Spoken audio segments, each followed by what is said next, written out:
E aí, vamos? Bora! Hoje a gente vai pegar 10 mil reais e vai montar uma carteira que eu acho que seria a ideal nesse momento. Vai ser um grande prazer, já se inscreve aqui no nosso canal e deixa um like se vocês gostam de vídeo como esse. E bora lá, tem bastante coisa pra gente conversar. Então, ó, pra vocês conhecerem um pouquinho, aqui é o escritório da Vault. Então a gente tem parte do time, que ainda tá bem cedo, mas tem parte do time aqui na direita, comercial. Time de investimentos geralmente fica aqui por aqui. Ali time de tech, nosso financeiro, Nicão. Tem bastante gente por aqui, né? Só antes de escolher os ativos, eu queria muito que a gente desse uma passada por tudo que anda acontecendo no mercado, tá? Então a gente teve no início de julho o fim daquela guerra tarifária, né? A gente tinha uma relação de China e Estados Unidos e Europa e Estados Unidos muito ruim, a guerra tarifária estava se intensificando. E aí em julho acabava aquele prazo de isenção nas tarifas que tinha sido acordado entre Estados Unidos e China, e todo mundo estava com muito medo do que ia acontecer. Viram que estava tudo certo, que eles iam continuar aqui então com negociações, e o mercado voltou a animar com muita intensidade, que foi justamente a primeira vez que a gente atingiu na casa dos 122, 123 mil dólares, e né, a primeira vez que a gente rompeu ali os 118 mil dólares também. Desde julho a gente conseguiu ver esse gráfico começando a disparar, ou seja, ele começou a indicar que a média das altcoins estava performando melhor que o Bitcoin nos últimos 90 dias, ou seja, tinha uma espécie de alt-season começando, e justamente esse período aqui de lado era um período em que a dominância do Bitcoin estava despencando, ou seja, as altcoins começaram a acelerar bem. Então a gente ficou variando mais ou menos por aqui na dominância, entre a região dos 60% e 62% por um tempo, até a hora que a dominância volta a acelerar de novo. Que é justamente o momento que o presidente do Banco Central americano fala que não tem uma decisão de corte de juros para setembro ainda, não está batido que isso vai acontecer. Isso era finalzinho de agosto e o mercado ficou com medo, ou seja, a gente voltou a cair dos 118 mil dólares lá para casa dos 112 mil dólares. Foi justamente o período em que a dominância do Bitcoin começou a subir com intensidade novamente, porque o Bitcoin estava caindo, as altcoins começaram a ficar com medo, porque começou aquele negócio de, não vai ter corte em setembro. Até a hora que começaram a vir alguns dados de emprego preocupantes. Então a gente teve aí o payroll, que corrigiu de 147 mil empregos criados em junho para 14 mil criados, na verdade, não foram 147. Surpreendeu negativamente em julho também, de 106 esperado, foram só 73. Mesma coisa com o payroll privado, havia sido dito que 74 mil empregos tinham sido criados e, na verdade, o resultado foram que só 3 mil empregos tinham sido criados. Isso tudo voltou a gerar pressão no Banco Central americano, que ele precisava cortar juros porque a situação de emprego estava ruim, então o Bitcoin voltou a subir com intensidade, que se somou também à aprovação por parte do Donald Trump das aposentadorias aí de empresas começarem a poder investir em criptomoedas e também outros ativos, e aí isso, é um mercado de 30 trilhões de dólares que talvez poderia começar a investir em Bitcoin, mesmo que seja 1%, seria um impacto gigantesco de 300 bilhões, ou seja, o mercado se animou bastante e a gente foi buscar a casa dos 124 mil e pouquinho, que era a nossa máxima histórica até aquele momento. Logo quando a gente bateu 124 mil dólares, a gente teve um dos principais dados de inflação, o PPI registrando 0,9% de inflação em julho, contra o 0,2% que era esperado, ou seja, isso foi um dado terrível e a gente voltou com tudo, começou a despencar de novo, porque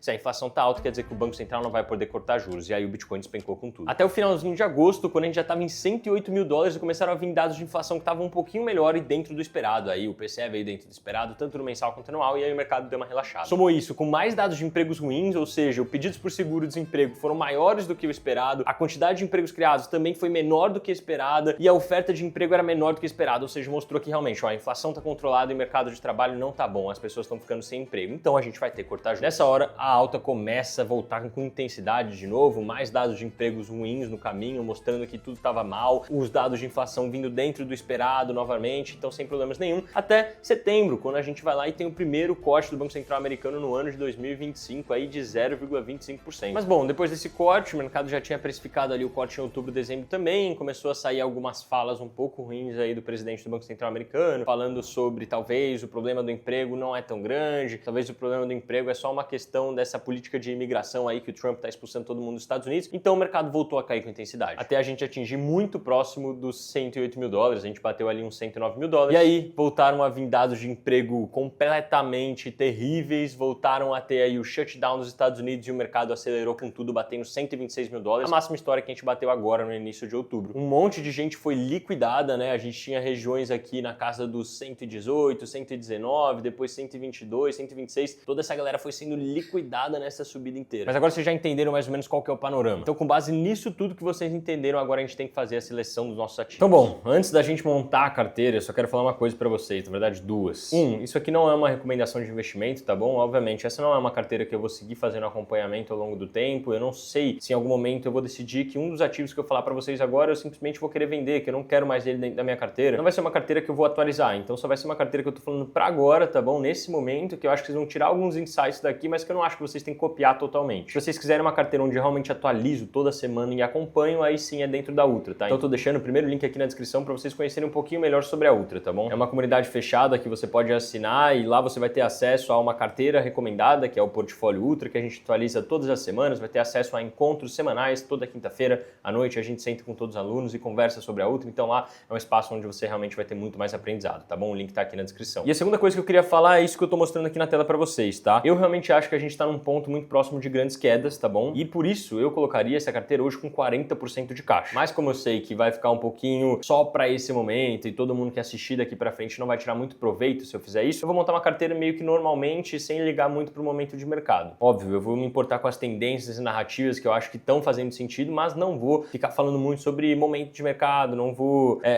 montar ela pensando que o mercado vai cair ou que o mercado vai subir. Mas para mim, esse gráfico de liquidez mostra muito quanto que o mercado tem que cair e limpar toda essa galera aqui que está alavancada desde os 108, 106 mil dólares, que é uma galera enorme. E geralmente o mercado faz isso. Pouco tempo atrás, quando essa alavancagem, na verdade, eram de pessoas apostando em short, apostando na queda do Bitcoin, e ela estava enorme em todo esse momento, o Bitcoin foi lá e começou a subir, liquidando todo mundo aqui. Então, na minha opinião, isso vai ter que acontecer agora também com essa galera que está apostando na alta, que está alongando o Bitcoin desde lá dos 106, 107 mil dólares. Eu vou montar aqui para vocês, então, dentro do site CoinMarketCap, eu acho que vocês devem saber da função portfólio, eu acho que vai ser um ótimo jeito da gente colocar aqui essas transações. Mas, basicamente, eu quero dar início à nossa carteira de 10 mil reais com o nosso queridíssimo Bitcoin. É impossível não ter Bitcoin numa carteira, tá bom? E eu acho que o Bitcoin vai ter que representar uma parcela muito grande dela, porque o Bitcoin é um ótimo ativo. Historicamente, se eu entrar num site aqui que chama Out-Season Index e eu puxar no período de um ano, ou seja, no período de 365 dias, quantas criptomoedas superaram a performance do Bitcoin, esse gráfico mostra pra gente que são apenas 33% das criptomoedas. Isso aqui eu tô falando do top 50, tá? Das 50 maiores criptomoedas, que geralmente já são criptomoedas aí mais validadas, melhores criptomoedas,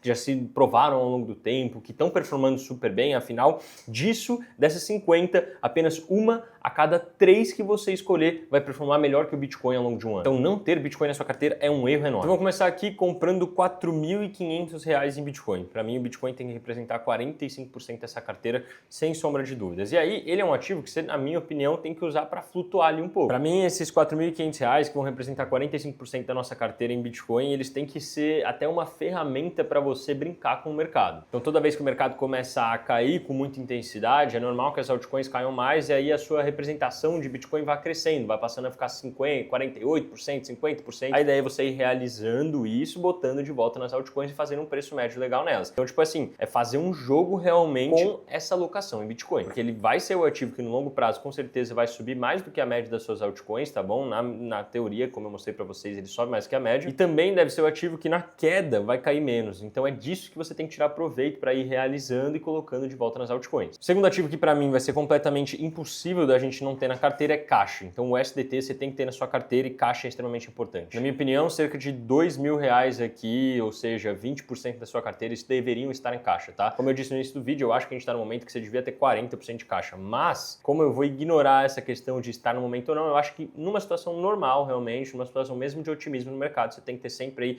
uns 20% de caixa para poder sempre comprar em algum momento ruim. Então agora a gente já tem o segundo ativo na nossa carteira, o USDT representando 20%. No final, quando eu montar tudo, tá? Isso aqui vai ficar perfeitinho, aí vocês vão conseguir ver bem. Terceiro ativo, não pode deixar de existir, é Ethereum, obviamente, aqui é muito óbvio, tá? Eu vou falar os mais óbvios inicialmente, depois a gente termina com os outros que são mais interessantes. Então eu colocaria aí Ethereum representando mais ou menos 10% da minha carteira, ou seja, vou colocar aqui R$ 1.000 nele, tá? É um ativo que eu gosto bastante, no longo prazo eu sei que vai crescer bastante, que já se estabeleceu, é bem seguro, mas ao mesmo tempo eu sei que existem outros competidores crescendo e eu sei que existem outros projetos que fazem parte do ecossistema do Ethereum que podem capitalizar mais alto nos momentos de alta. Eu prefiro colocar 10% do Ethereum e distribuir em outros ativos que eu vou listar já já. Então, Ethereum adicionado representando 10% da nossa carteira. E aí, como eu estava falando para vocês, eu acho que existem ativos que se capitalizam, que se dão muito bem com o crescimento do Ethereum. Às vezes, quando tem alta do Ethereum, eles sobem até muito mais. E é justamente esses ativos que eu quero colocar agora na carteira. O primeiro deles vai ser Aave, sem sombra de dúvidas, não consigo ficar sem Aave na carteira. R$ 400, então representando 4% da nossa carteira. O segundo ativo é Uniswap, também não consigo ignorar. Então a gente tem de um lado a principal plataforma de empréstimos da rede Ethereum e de muitas outras redes que hoje já suportam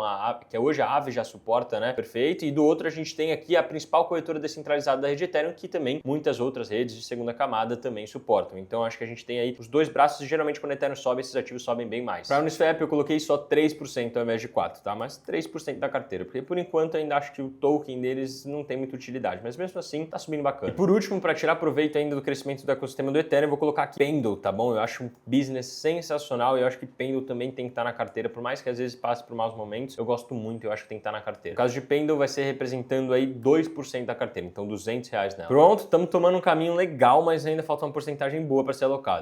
Você vai deixar Solana de fora? Não vou, tá? Eu não sou um grande fã de Solana, mas mesmo assim eu acho que ela tem que estar assim numa carteira consolidada aí, uma carteira racional. Dentro de ser racional no mercado cripto é também entender que o mercado cripto é irracional. Então vamos adicionar aqui Solana e aqui a Solana vai representar 6% da nossa carteira, ou seja, aí R$600. Vamos ter aí meia Solana mais ou menos na nossa carteira, é isso aí. E agora para escolher o restante dos ativos, os 10% que faltam, e aí eu vou escolher moedas um pouco menores e que eu entendo que a tese é positiva, eu quero mostrar para vocês esse site aqui. Esse é um site que ele mede, você coloca aqui nos últimos 90 dias, quais são as narrativas que mais têm chamado a atenção. E se a gente dá uma olhada nisso daqui, eu vou até nesses dos quadradinhos que fica melhor de ver, o que chama muita atenção hoje? Óbvio, L1, aí a gente tem aí Bitcoin, Ethereum, tem alguns outros projetos que andam chamando atenção, as meme coins, obviamente, mas o que eu acho que tem muito interesse é stablecoins. Stablecoin hoje você vê um institucional, ele realmente investe no crescimento desse ecossistema, as pessoas já entendem que stablecoin vai ser realmente aí uma forma de enviar dinheiro internacionalmente melhor do que todas as outras. Derivativos também chamam muita atenção, então a gente tinha Hyperliquid subindo muito, agora temos Aster, Avantis, esses projetos de corretoras descentralizadas que são utilizadas para operar futuros, né, operar ali perpétuos na grande parte das vezes. Eu acho que esses dois a gente teria que tirar proveito. Um que eu acho que não está sendo colocado aqui dentro, mas que talvez entraria aqui na onda das L2, é a Redbase. Eu acho que a Redbase é sensacional, tá bom? Acho que vai crescer muito, a Coinbase é uma empresa incrível, que tem crescido muito rápido dentro dos Estados Unidos e dentro também da própria blockchain, criando muito projeto lá dentro. Então eu acho que Redbase. Mas vamos lá, vamos começar por vamos começar pelas stablecoins. Para ficar exposto a essa categoria, essa tecnologia que eu acho que vai crescer muito, eu vou de Ethena, tá bom? Eu acho que Ethena vai ter que compor a nossa carteira, na verdade essa daqui, né, não o SDE. Então eu acho que Ethena é a nossa carteira. Representando então 3% desses 10% que a gente vai distribuir em ativos menores, tá? Então R$300 em Ethena. E aí então, para tirar proveito do ecossistema da Base, que eu acho que é sensacional, a gente vai com dois ativos. Primeiro, a gente vai de Aero, que é a principal corretora descentralizada da rede Base, que tem crescido muito também. Vai representar aí 3% da nossa carteira, tá bom? Então R$300 nele também. E o segundo ativo da rede Base também, que a gente vai tirar muito proveito, é Morph. Para mim, Morph tá num ótimo ponto de compra, tá bom? Ela tá super desvalorizada e para mim é uma plataforma sensacional, que as integrações dentro da própria plataforma da Base vão fazer esse projeto crescer demais. Então vamos com o Morph representando aí 2% da nossa carteira. Então vamos colocar aqui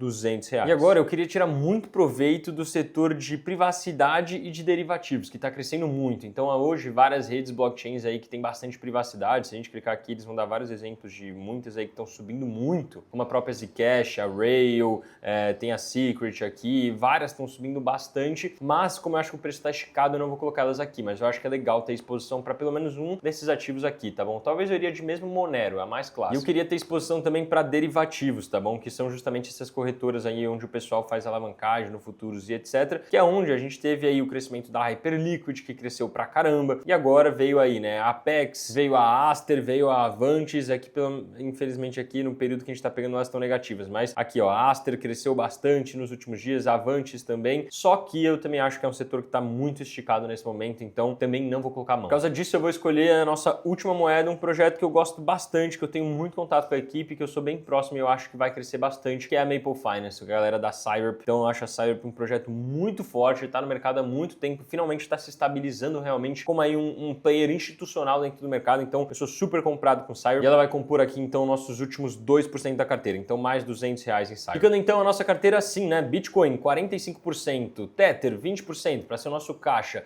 Ethereum 10%, Solana 6%, Aave 4%, Ethena 3%, Aerodrome e Uniswap também 3%, e aí Pendle e Syrup com 2%. Na minha opinião, assim, a gente está exposto ao Bitcoin, temos caixa para se proteger, estamos expostos ao ecossistema do Ethereum, e se o ecossistema crescer, provavelmente isso aqui vai crescer muito mais. Estamos expostos à Solana, estamos expostos ao crescimento do mercado das stablecoins, estamos expostos ao crescimento da rede Base e estamos expostos aqui ao crescimento da própria Syrup como a nossa geminha aí da carteira, vamos dizer assim. Essa é a composição dela, tá bom? Tirei uma print, vamos ver no que dá isso aqui, eu espero que vá bem, mas como eu disse para vocês, obviamente, sinceramente, eu não vou conseguir manter isso aqui atualizado, eu não vou postar um novo vídeo sobre ela muito provavelmente. Então, assim, é esse vídeo sobre esse momento, os projetos que eu gosto nesse momento e nada mais. Mas se você quiser, como eu já disse, um acompanhamento realmente tanto da sua carteira, para você ver qual é a carteira que a gente tem essa semana, na semana que vem, se a gente está vendendo, se a gente está comprando, se a gente está fazendo caixa, se a gente está se expondo em altcoin, se a gente está saindo de altcoin, tudo isso você consegue ter acesso lá na Ultra, tá? O primeiro link tá aqui na descrição. Espero que esse vídeo tenha agregado a todos vocês, se inscrevam aqui no canal que dá bastante trabalho fazer, dá um like também e eu vejo vocês em uma próxima, hein? Até mais. Tchau, tchau.